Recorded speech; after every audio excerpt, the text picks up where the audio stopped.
Hey y'all, happy Tuesday, happy spoken word Tuesday. I hope you guys days come along fine. Anyway, you guys know on Tuesdays, I like to bring you guys the word. And earlier I read my short from the sealed portion, chapter 22, verse 16. One of the final testaments of Christ reads as follows. And if your neighbor sweareth a thing unto you, then would ye not expect that he doeth the thing that he had sworn? Likewise, ye would expect that if ye swear a thing unto him, that the things which ye have sworn shall also be done. And in these things ye have opened up the possibility that ye might disobey the commandments of God in many ways. You guys, many people hold broken promises. If someone promised you something or gave their word to you about something, wouldn't you expect them to keep their promise or keep their word? Well, if you expect that person to keep their promise or keep their word, why can't you be a keeper of your word and keep your promise?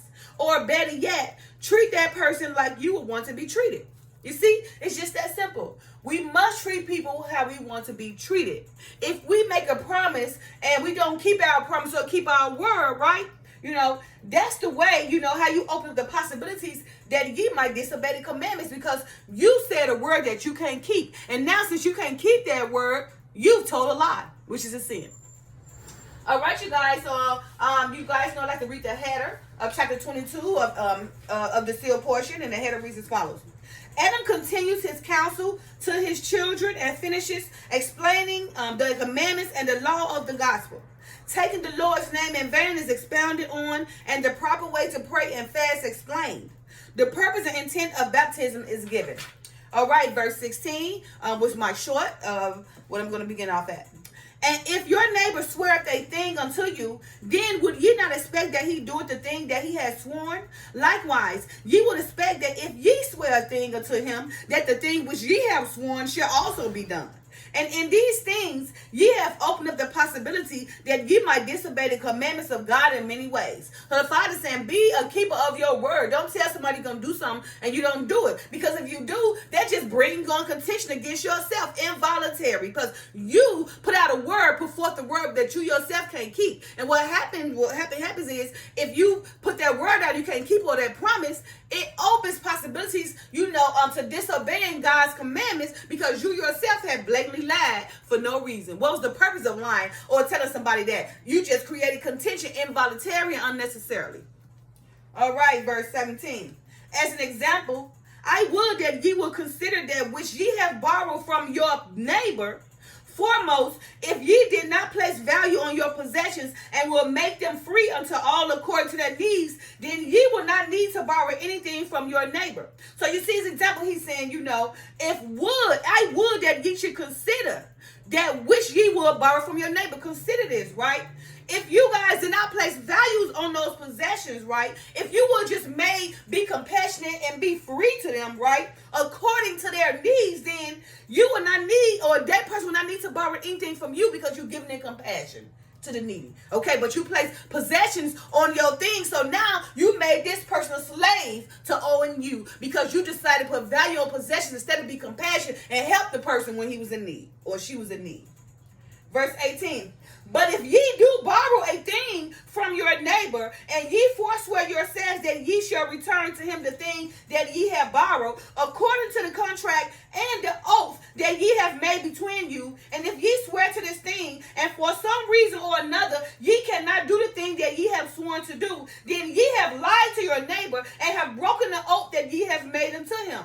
And your lie will be a cause that your neighbor shall become angry. Therefore, not only have ye sinned, but ye have also caused your neighbor to sin. So you see, just like I just said before, okay? If you allow your neighbor to borrow something for you, or you give your word to somebody and you don't keep your word right according to that contract or oath that you yourselves has made, that covenant, right? That contract, that oath that you guys have come together and made agreement to, right? Now, if that thing don't take place between you and that person, and you guys swear that thing, that means you have broken the oath between you and that person, or that person has broken an oath between you and him, okay? And what happens was it becomes a lie, right? And therefore it makes the person angry who you have gave that promise to, right? And what happens is when that person becomes angry, he get mad, and now he probably want to come which is and bring against violence, right? Which have caused that person, to be made unrighteous too, because you provoke them by very well lying to them and not keeping your word. Now the person angry and mad, he want to avenge against you, but you yourself was the beginning of it, was the progenitor of it, because you yourself brought forth the word or a promise that you couldn't keep. So you basically manipulating that person to believe in something, led them on, and when you couldn't do it right, you fell back and didn't care, so that person got mad and now become contentious, and in that it opened the possibility to sin that both of you guys disobeyed, because you caused that person to be unrighteous due to your actions. Verse 19.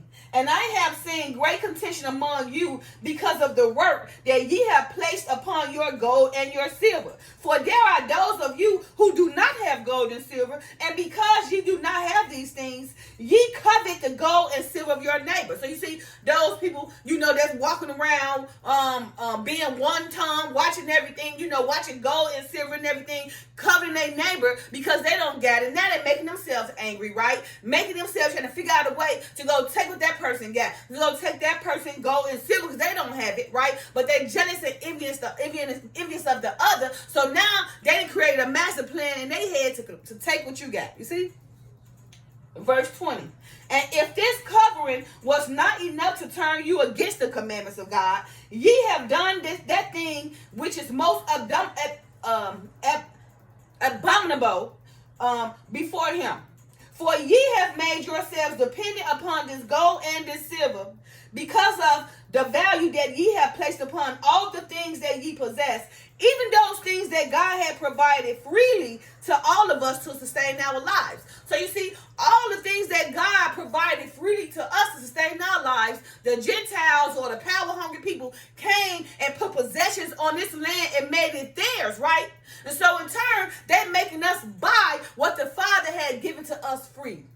Okay, to sustain our lives, right? But they came and placed values on them, right? And put you in this class, put you in that class, or made you poor and made you rich, right? Made everybody devised against one another.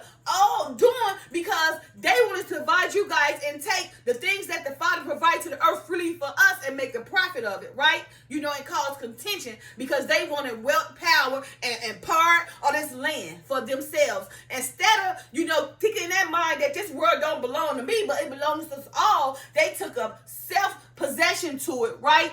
And said that, no, I'm going to purchase this land and can't nobody else come on this land. Or I'm going to purchase this gold, these fruits. Can't nobody eat them unless they pay for them. But the Father gave them to us free. But you got the money-hungry heathen and Gentiles come and take over. They destroy the sources, make you pay for them, and you still get sick and die with cancer. See? Verse 21. And this value that ye have placed upon these things is according to your gold and your silver and other precious things. And this system of exchange that ye have based upon these useless elements had been and shall be the cause of much conflict and contention among you. Yeah, even that there shall be many wars among you because of this value that ye have placed upon the things of the world. And when one of you covets a thing that he does not possess, then ye make contracts with each other in order that ye might possess those things that ye do not have. Right? So the Father said, because we have placed value, right, upon these things, like the gold and the silver, right, and other precious things that we see deemed in our eyes, right, we have created a system of exchange, right, based on useless elements, right, of this earth that we made value to us, right, which is what it's doing, causing conflict between us, wars and rumors of wars and everything, right. Therefore, that many wars should go on in this world because of the things that man had placed value on, like the gold, silver, other things, useless elements that the Father have given to the world freely for us to sustain our lives. Verse 23. And those of you who have an abundance of gold and silver, approach him that coveted and offer unto him a contract, and that ye shall lend to him the gold and the silver that he required to purchase that which he coveted. And in your contract with him, ye have made stipulations that he must return unto you more than which ye have given unto him in the first place. Like a loan shark. You know somebody needs something. They come to you, you borrow them something, and you make them pay double. Okay? Because they needed you. So you see that man down, you're going to continue to beat them while they down, right? And put them in more debt. They come to you when they need. And what you do is you help beat them down by loaning them more that they can't afford. So now you put them in more debt by giving them what they want or loaning them what they want, but making them charge and pay interest in double. How dirty are you? Okay? And so again, then they say, because you have the abundance to do it, right? That person covets you, right? And because you make this contract where you should lend him that gold or silver, whatever precious things you got, right? Make a covenant with them, right? Making all these stipulations, right? Which that none belong to you in the first place. So you give it to them and they get it knowing they can barely pay you. Now you put them in more debt, bring them more down, right? Because now you're charging them more interest. All right.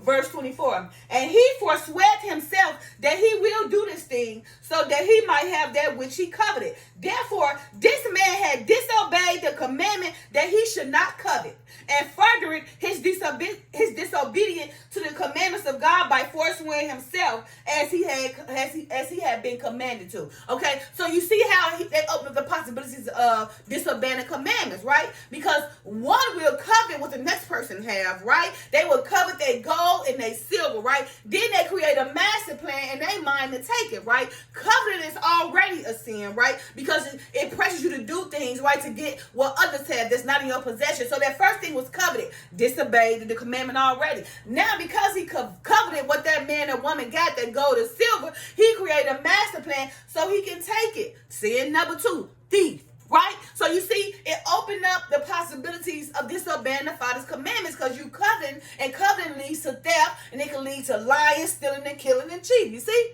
That's what it does. It's opened up a whole realm of disobeying commandments when a person can't keep their word or when they coveting over something that somebody else got. Verse 25. And if this man in the course of time of his sworn contract is called home to the God who had given unto him these commandments, or in other words, if this man dieth, then what shall become of that which he has sworn to do? Prime example, somebody died and somebody put apartment, let somebody live in their house, okay? The apartment ain't in their name, but they let them live there, right? And that person is paying them rent, okay? Now that person died, what you expect them to do?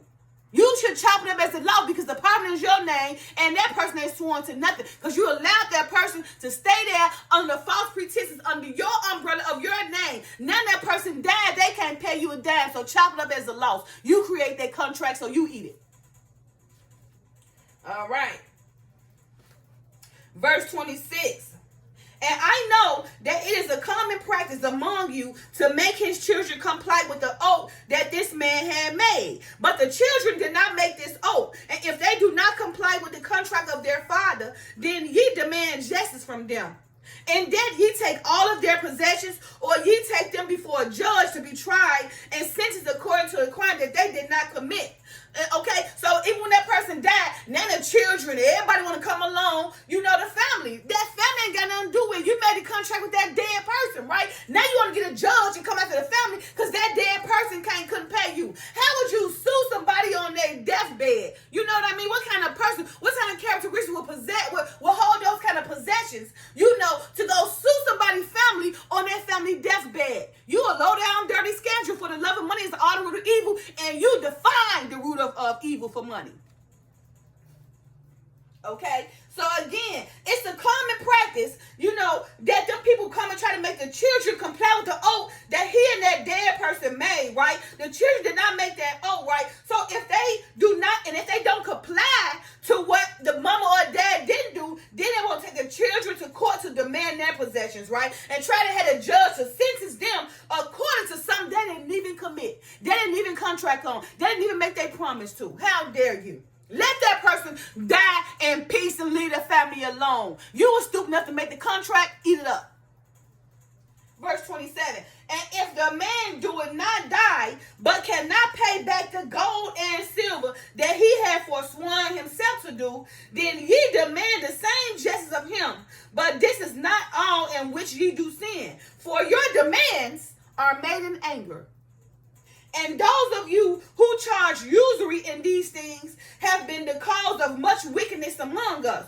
For ye entice your brothers and sisters to covet that which they do not have, thus being emissaries of Satan in this thing. For it is not Satan that entices the children of men with the things of the world, so that they do not give heed to the commandments of God.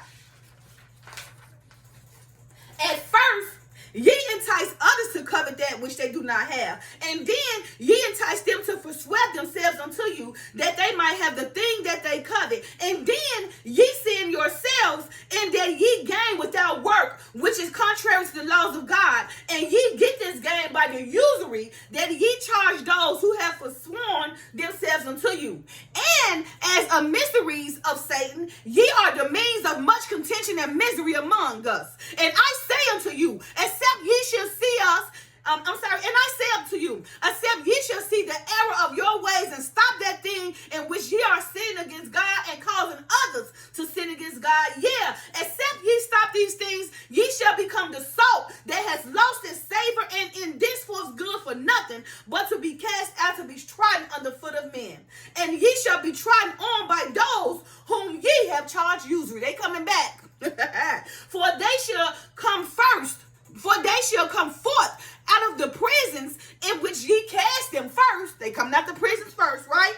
And in their anger, they shall hew you down and take from you the abundance that ye have received from them. Behold, the Lord had commanded us, saying, give to them that ask of thee, and from him that will borrow of thee, turn not thou away. And if ye charge usury to him that will borrow of thee, then ye shall have your reward in the usury that ye have charged. And this reward shall be according to the rewards of Satan, which ye serve, and ye shall be miserable like unto him. Verily, verily, I say unto you, that I would that ye should do alms unto the poor, but take heed that ye do not your alms before men to be seen of them. Okay? Otherwise, ye have no reward of your fathers who is in heaven. So the Father saying right here, there was a whole lot I just said, right? The first, you guys entice others to, to covet things that they don't have, right? Once you entice them, right, then, you get them, to fall into your spell, right, to get in debt, right, and buy things, right, knowing they can't afford because you have enticed them, to covet. So when you get them in debt, and they can't pay you, now you become angry, ready to hurt them, but you yourself create that contract and cause that person, to covet of what you got, okay? Now, so what you do is you yourself have become a emissary of Satan, right? Because you causing unrighteousness of people, right? Involuntary, right? All because you want to be the man and woman and flaunting all the gold and the silver things, useless elements that was given free to the world that you put a price tag on, okay? Now that same very thing that you charged that person with, and you had them to covet, right? All that, right? That could be the same very person that come back and get you, right? You're gonna put them in prison, you're gonna use them, beat them, put them in prison. They coming back out. They ain't forget. They coming back out and they come back to get you, okay? Okay, so anyway, and just to say this in the English, you guys, we have to be careful. We must keep our word, right? We can't say something to somebody that we don't expect to happen or do, okay? And those who have abundance, right? Don't use usury, right? Enticing people to make them covet, right? So you can will them on in to get in your debt, right? Because that money, that you allow that person to get in debt with you, it will go down, right? That money would be considered sinful money, and you could never go forth with it. You could never prosper with it. It will end. It's only temporary because you yourself has enticed your own brother and sister to commit sin by allowing them, by making them covet of what you got or enticing them, right? And forcing them to get the thing that was made free to the world from the Father. All right, you guys. Happy Tuesday. Happy Spoken Word Tuesday. I'll see you guys next week. Love y'all. Peace. Bye now.